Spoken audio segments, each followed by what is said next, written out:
thank you for joining us for this latest episode of Highway to NIL. Today we will be discussing the impact of state NIL laws on this legal landscape. My name is Cal Stein, and I am a litigation partner at Troutman Pepper. As part of my practice, I have represented colleges and universities for years, including in internal investigations and state and federal enforcement actions and lawsuits. I also advise educational institutions on any number of topics, including, recently, name, image, and likeness questions. Joining me today is my colleague, Chris Brolley. Chris, why don't you introduce yourself? Thanks, Cal. Yeah, this is Chris Brolley, litigation associate in the Troutman Pepper Philadelphia office. And as you mentioned, I've also advised educational institutions in all things NIL. And I think for this episode, we want to talk about how we got here to this day. Right now, there's a lack of bylaws or other legislation by the NCAA or by the United States Congress that has left NIL regulation largely to the states. The NCAA has, at times, clearly indicated its intent to defer to the states, at least until Congress acts, which the NCAA has indicated many times is what it desires. So I'd like to provide some basic state law facts. Right now, at the moment, 29 states currently have NIL laws. As you might imagine, this includes the bigger states with larger colleges and university presence, such as California, Florida, Georgia, Pennsylvania, Texas, just to name a few. 21 states and the District of Columbia do not have NIL laws. And of those 21, 12 of those states and D.C. have proposed but not passed NIL laws, such as Massachusetts, New York, and Washington. One state has repealed its NIL law, Alabama, and 8 states have no NIL activity, which are mostly smaller states, but there are a few with significant colleges and universities: Indiana, Utah, Wisconsin. Thanks, Chris. That is all very helpful context for the discussion we're going to have today. Before we dive in and start talking about specific state NIL laws and their elements, I want to spend a moment talking about some overarching principles of these state laws. The first of these principles may be obvious, and that is that state laws vary from state to state, sometimes significantly. And we're not just talking about, for example, how a California law might vary from a Florida law. Sometimes one state's law will vary from the state right next door, and the NIL laws are no exception. As we all know, state governments vary in structure and size, and most importantly, in the priorities that it has, for a host of reasons. From that, we get very different state views on things, and thus very different state laws, even on a single topic like NIL. Another overarching principle that may be obvious is that enforcement of state laws, again, varies from state to state, sometimes very significantly. In most states, the primary enforcement officer is the state attorney general. But once again, the size of the AG office, the authority a state AG is given, and most importantly, the views and priorities of an individual state AG are going to vary greatly. And that variance is going to impact how or even whether a state AG enforces these NIL laws. But aside from these variances, there are some similarities across the laws as well, including how they're drafted. With respect to the structure of the state laws that we're going to talk about today, there are similarities. They are typically structured to first affirmatively permit collegiate athletes in the state to earn NIL money. This permission is typically broad, with very few details. Second, these state NIL laws typically include a series of prohibitions, often aimed at the institutions themselves and/or intercollegiate athletic entities. These prohibitions typically have more detail, and that's where we're going to spend the majority of our time today. The other major similarity we see across state NIL laws is an overarching common purpose, and one which largely mirrors the NCAA formal guidance which we discussed in episode 1, namely, to allow NIL payments while simultaneously avoiding pay-for-play and inducements. State NIL laws largely track these purposes in both the authorization for NIL deals and, more importantly, in the prohibitions the state laws impose. So that leaves us with the substantive elements of these state laws. As noted, they do vary from state to state, with some states being more strict and other states being looser. But there are common substantive elements that we do see over and over again in the states that have passed NIL legislation to date. These elements do not necessarily exist in every state NIL law, and they are hardly uniform. But the fact that we have seen so many of these common elements in various laws drafted and enacted by different state legislatures serving different populations is significant and is therefore worth discussing. So we're going to jump in now and talk about some of the common provisions, elements, requirements that we have seen in multiple state laws. And the first example that we have seen across many state NIL laws is a requirement, or at least a provision, that NIL compensation be commensurate with the fair market value of the student athlete's name, image, and likeness. Currently, there are 10 states that include specific references to fair market value in their state NIL laws. This includes Florida, Georgia, Illinois, Kentucky, Louisiana, Mississippi, North Carolina, Oklahoma, Pennsylvania, and Tennessee. There are also a few states, interestingly, that appear to embrace the notion of fair market value, but do so by deferring to some other organization. Connecticut, for example, puts the amount of compensation largely in the hands of the educational institutions, allowing student athletes to earn NIL compensation so long as it complies with university policies. In general, the goal of including a fair market value requirement, or something like it, in a state NIL law seems to be clearly tied to the prohibitions set forth by the NCAA and by the individual states on inducements and pay for play. The theory seems to be that by limiting a student athlete's compensation to fair market value, that is a way to prevent boosters or others from paying a student athlete an outrageous amount that may induce him or her to enroll in a particular school. Of course, no state NIL law provides details on how one might determine or calculate what is a fair market value for anyone's particular NIL services. So this is something that will likely be taken up on a case-by-case basis. We will discuss this in more detail during our enforcement episode. Chris, what is another common substantive element that we've seen across multiple state NIL laws? What we've seen is state laws addressing compensation from third parties, such as boosters and collectives, as we discussed earlier. All states with NIL laws include language that precludes institutions and athletic associations from providing NIL compensation directly to student athletes. Many of those states, however, include provisions allowing NIL compensation to come from a third party. Several of those states have included language that third parties providing NIL compensation may include, quote, entities that support or benefit an institution or association. This language is likely geared at boosters and collectives, and some of these states are Florida, North Carolina, South Carolina, and Oklahoma. There are also slight variances across state laws in how and to what extent institutions can interact with these parties. For example, in Mississippi and Tennessee recently amended its laws to lessen restrictions on schools. This appears to be reflective of a trend among some states wanting to allow institutions and those that work with them to be involved in the NIL environment. Another common element that we have seen is the inclusion of language that could be interpreted as additional restrictions on how institutions or third-party associations are able to facilitate NIL opportunities for student athletes. Some state laws contain language that could be interpreted as prohibiting educational institutions from being a part of NIL agreements altogether. Other state laws include language that could be interpreted by regulators as going beyond that and reaching even the arrangement of NIL compensation by schools. For example, the NIL law in Oklahoma includes language that one could interpret, or that a regulator could interpret, as limiting a school's ability to facilitate NIL by using language that states a school cannot compensate, quote, or cause compensation to be directed at a current or prospective student athlete.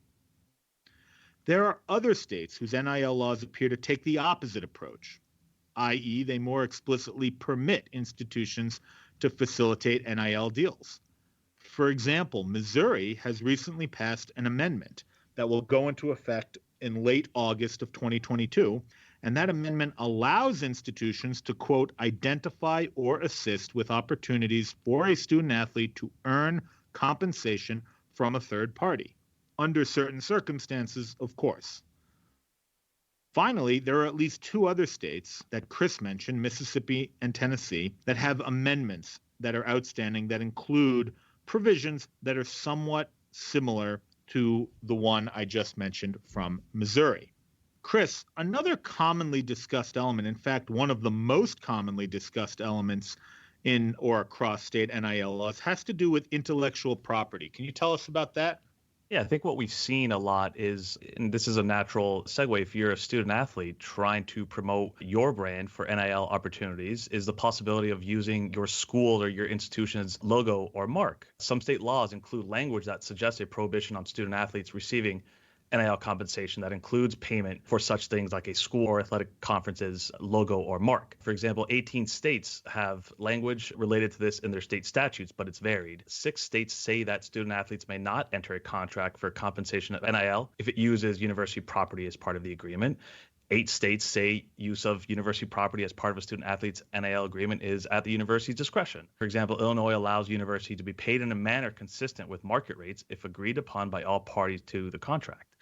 One state, Arizona, says student athletes may not enter NIL agreement that violates property rights of the university. So as we've seen, it's pretty varied, but this is certainly a consideration for student athletes to be aware of when they are promoting themselves or their brand on social media. Another common element that we've seen across multiple states has to do with timing and provisions that could arguably restrict the timing of NIL deals. Several state NIL laws contain provisions that could be interpreted as bearing on when NIL compensation may be paid as compared to when the athlete begins his or her collegiate athletic career. Some state restrictions are pretty concrete and reference, for example, that no NIL deals can be entered into before the student athlete has enrolled in his or her school. The thinking here is, presumably, because NIL deals cannot be used to induce a student athlete to attend a particular school, limiting student athletes' abilities to enter the deals until after they have enrolled will cut down on even the appearance of such an inducement. But most state laws do not contain any sort of explicit provision on when NIL deals can be entered into. And one state's NIL law, South Carolina, suggests that pre-enrollment NIL deals are permitted. This is the only state right now that has such language, but it does not even say so explicitly. Rather, the South Carolina law requires student athletes to disclose NIL contracts prior to enrollment, thus suggesting that they are, in fact, permitted. Chris, I think there's one more common element to discuss. Why don't you take us home? Sure. State laws, there are certain limits to professional representation. So some state laws address professional representation, for example, agents or attorneys. For example, in Pennsylvania, the state draws a hard line and states that professional representation may not be someone who represents the university. Also, New Mexico and Oregon, the law expands restrictions to include representation of university in the past 4 years. And in Montana, the law permits a university to serve as professional representation for the student athlete. Thanks, Chris. Pivoting now from these common elements that we have seen across many of these state laws, I do want to shift to another topic, and that is what law applies. This is really a jurisdictional question. And Chris, you and I have fielded questions like this already. Sometimes a school located in one state has a student athlete who either lives in another state or wants to have NIL activity in another state. And in the compliance department, analyzing what is and isn't allowed and what requirements need to be met, they often ask us which state law applies. Is it the law of the state where we, the institution, are located? Or is it the law of the state where the student is going to be or where the NIL activity is going to occur? Why don't you start us off on this discussion, Chris? It certainly has been a topic of discussion, and the rules governing NIL compensation agreement must be considered on a case-by-case and state-by-state basis. And I think to break it down as simple as possible, if a state has an NIL law, the state law will apply. If a state does not have NIL law, the individual institution of higher education policy will apply. Now, I think the question becomes then which state law applies, which is what you were referring to. And the law of the state in which the student athlete's higher education institution is located applies. So, for example, If a student athlete that is enrolled in an institution in one state travels to another state and performs NIL services and is paid for the NIL, the state law of location of the institution still applies. There is, of course, the question of putting aside the state NIL laws. What other non-NIL specific state laws might apply to any given NIL engagement? For example, in most situations, the contract and publicity right laws of the state where the NIL agreement is entered into are going to apply, not the laws of the state where the institution is located. And given all of these issues, it's really not going to be uncommon for NIL agreements to include what we call choice of law provisions. But ultimately, such a provision is only going to govern interpretations of the agreement as between the parties. For example, in the case of a lawsuit where one side accuses the other side of breaching the contract. Applicable state laws of the state where the contract is made are still very likely to apply, even if the choice of law provision is for another state. So, for that reason, even though, as Chris noted, when deciding which state NIL law is going to apply, it's going to come back to the state where the institution is located, it's still important for institutions and, quite frankly, student athletes to understand other state laws as well that may be applicable, contract and publicity right laws being at the forefront. Lastly, there's one other question that we have gotten, and that is, what would happen if there is a conflict between a state NIL law and the NCAA guidance that we talked about in the first episode? First things first, this is certainly possible, but we do think it's very unlikely that this is ever going to occur. As noted earlier, state NIL laws largely reflect the NCAA formal guidelines, at least with respect to the two primary elements and primary prohibitions that the NCAA seems most concerned with. And those are, of course, prohibiting pay for play and eliminating inducements. But if the situation were to arise where there was a conflict between a state NIL law and the NCAA guidance, we would recommend exercising real extreme caution. If a student athlete were to engage in conduct that was permitted by a state NIL law but otherwise violated NCAA guidance, he or she could lose his or her eligibility, even if what they were doing is purely legal under the state NIL law and determined to be legal by, for example, the state AG. Similarly, an academic institution could find themselves facing an NCAA inquiry or enforcement action under similar circumstances. And with that, I think we are out of time for today. Chris, I want to thank you for joining me on the podcast, and I also want to thank everyone for listening.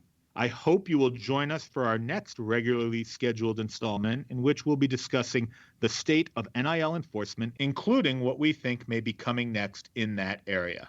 As always, if you have any thoughts or any comments about the series, I invite you to contact me directly at callan.stein@troutman.com or Chris directly at christopher.brolley@troutman.com. You can subscribe and listen to other Troutman Pepper podcasts wherever you listen to podcasts, including on Apple, Google, and Spotify. Thank you for listening and stay safe.